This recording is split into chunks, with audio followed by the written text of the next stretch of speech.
Hello, Carl here with Sustainability Theory News. We're over at oldworldgardenfarms.com, and they got some good tips here on growing enough food to feed yourself out of your garden. They're mostly talking about annual vegetables. If you're a fan of permaculture, then you better start now because a lot of fruit and nut trees that you plant will take years before they start producing food. But if you want to produce enough food to feed yourself and or your family this year, well, you also better start now. This is the springtime right now. It's when you start planting your crops. Maybe you start planting some seeds if it's onions or spinach in the colder environments. Maybe you're lucky enough to grow in a live in a more temperate region where you might be able to grow banana trees or avocado trees. Maybe you will be able to grow all sorts of annual crops that come back year after year. Sweet potatoes in my spot of Michigan, they die off in the cold winter, but in many parts of the southern United States, they come back year after year.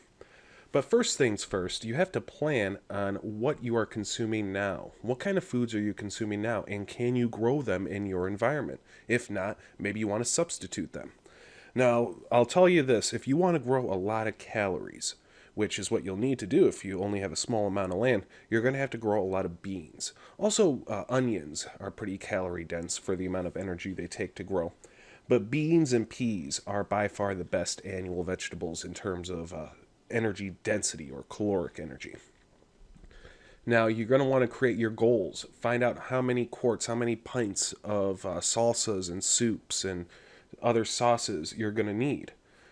And try to figure out about how many plants you'll need to plant. If you're a first-time gardener, I recommend doubling that amount. Do a search about how many pounds of tomatoes the average gardener gets off a tomato plant, and maybe just double it, because you never know what kind of problems you'll come across. And if you got too much food at the end of the year, well, heck, that's a good problem to have.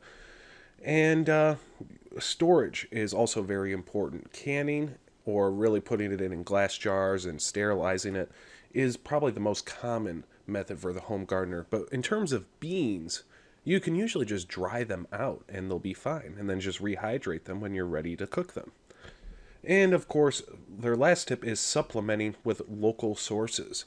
So if you can't grow enough food, or if you're like me and you didn't plant your garlic the fall before, and you're not going to have any garlic to harvest this year, well, you might want to buy that garlic from a local farmer. Check out the farmer's market. Maybe towards the end of the day, they might be able to give you a little bit of a discount, or maybe some sort of bulk discount.